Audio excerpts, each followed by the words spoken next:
எல்லாருக்கும் வணக்கங்க. நம்ம இந்த வீடியோவில் பார்த்துட்ருக்கிறது வந்து பீக்கங்காய் செடி. நம்ம தோட்டத்தில் வந்து வெண்டங்காய் செடி நட்டியிருந்தோம். அந்த செடி நட்டின கடைசி லைனில் வந்து பீக்கங்காய் வந்து நட்டியிருக்கோம். போன டைமும் இந்த மாதிரி தான் வந்து ஆத்தா நட்டியிருந்தாங்களாம்மா.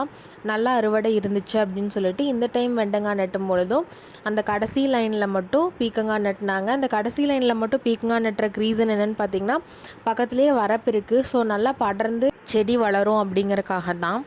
விதை போட்டு 15 நாள்லையே செடி நல்லா வளர ஆரம்பிச்சிருச்சு. விதை அப்படின்னு பார்த்திங்கன்னா, இந்த பீக்கங்காய் வந்து முத்தி இருக்கும் இல்லையா, அதை காய வச்சு அதிலிருந்து தான் விதை எடுத்து வச்சுக்குவாங்க ஆத்தா. அந்த விதை தான் நட்டியிருக்காங்க. நல்லாவே செடி படர்ந்து நல்லா வளர ஆரம்பிச்சிருச்சு. பிஞ்செல்லாமே காய் பெருசாக ஆரம்பிச்சிருச்சு.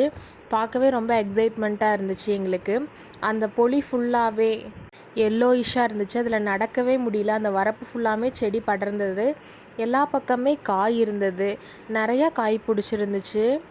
ஆனால் ஃபஸ்ட் டைம் பிடுங்கின எல்லா காயுமே கொஞ்சம் சொத்தையாக இருந்த மாதிரி இருந்துச்சு. ஒரு 6-7 காய்க்கு பக்கம்.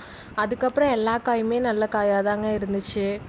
அந்த லைன் ஃபுல்லாக பார்த்திங்கன்னா, கிழமைக்கில் வந்து ஒரு 5 செடி வச்சுருந்தோம். தெற்கு வடக்கில் வந்து ஒரு 2-3 செடி வச்சுருந்தோம். கிட்டத்தட்ட ஒரு 10 செடிக்குள்ளே தாங்க இருக்கும். ஆனால் காய் பார்த்திங்கன்னா நிறையாவே இருந்தது. இதுக்குன்னு தனியாக எந்த உரமுமே போடலைங்க. எல்லா செடிக்கும் எப்படி தண்ணி எடுத்து விடுவோமோ அதே மாதிரி தண்ணி எடுத்து விட்டால் சொட்டு நீர் பாசனத்தில் தண்ணி பாயும், அவ்வளோதான். இந்த செடியில் இலை ஃபுல்லாக வெள்ளை வெள்ளையாக இருக்குது இல்லைங்களா, அது வேறு ஒன்றும் இல்லைங்க.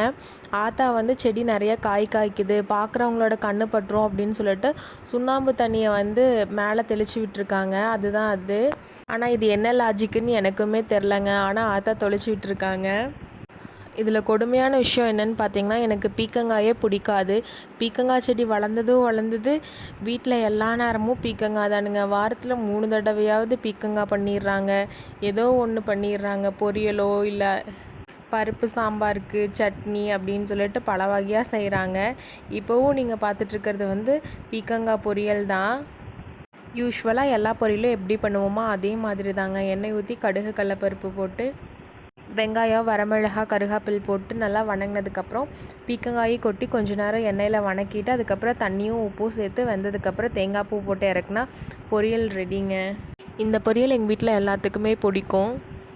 நம்ம தோட்டத்தில் எந்த ஒரு செயற்கை உரமும் போடாமல் நம்ம நெட்டி அதில் காய் வந்து அதை பிடுங்கி சாப்பிட்ற சுகமே தனிதாங்க.